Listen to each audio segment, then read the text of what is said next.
When you're making a pastry, it's very important to have a pastry cloth about this size, and this is a half a cup of flour. So you sprinkle the flour on the pastry cloth, and then you have a covered rolling pin that has a cover, and you roll it into this flour because the pastry rolling pin needs to be covered with flour, but you don't want to an excess.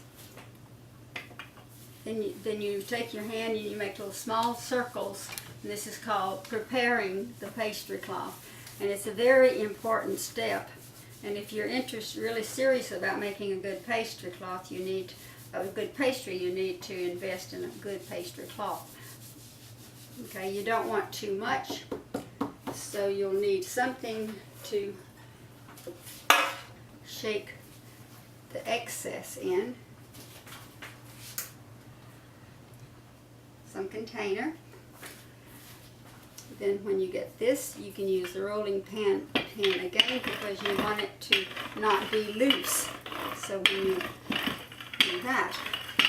Okay, now the pastry cloth is ready, so I'm going to have to do the last of the, I have here the flour and the butter and the salt.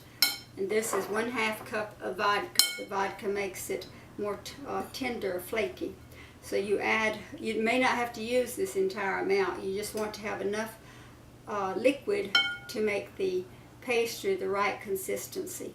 So you can first just use a fork, a regular fork, on the right hand, and sprinkle this slowly over the top. Can you get it closer in to see the pastry perhaps?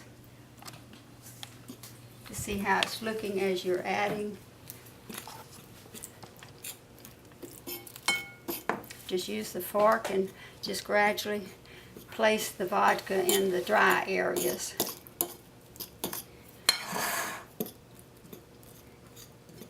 It looks like it's going to take it all.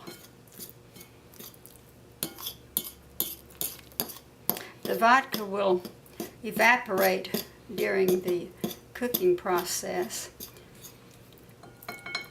Okay, I've used all of the vodka. Take your hands and form it into a ball. And it's better not to use very much. Now this one is a little bit dry, so I'm going to use a little bit more, just water.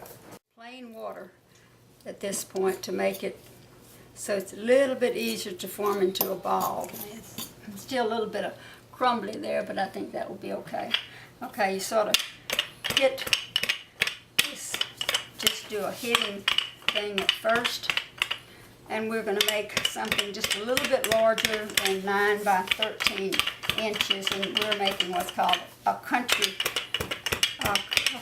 piece cobbler, so the edges are not going to have to be even, they're going to be uneven in fact. After you get it like that, then you can use a rolling pin. You start at the center, and as you go out, you bring in the rolling pin slightly up. Never down, up on both sides. And then you do it from the center out, nail on each end.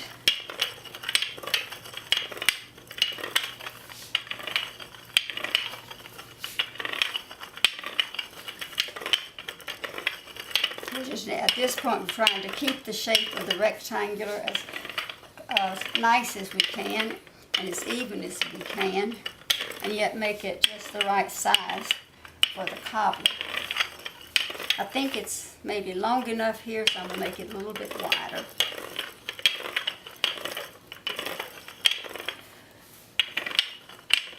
This section right here looks like it might be a little bit dry and will crack easily, so I'm going to sort of work on that a little bit to make it stronger, so when I spread this over the top, and this will make it brown, be a very pretty brown, just with egg, a whole egg mixed with water to thin out the egg.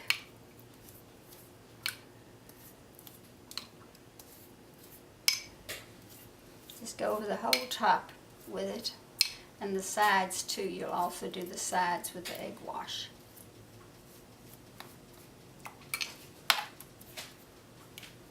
And this little bit there. We call this a country peach cobbler. Okay, and at this time we'll put it in a 400-degree preheated oven. Okay, this is Eldene with Cooking Can Be Fun, and enjoy your cobbler.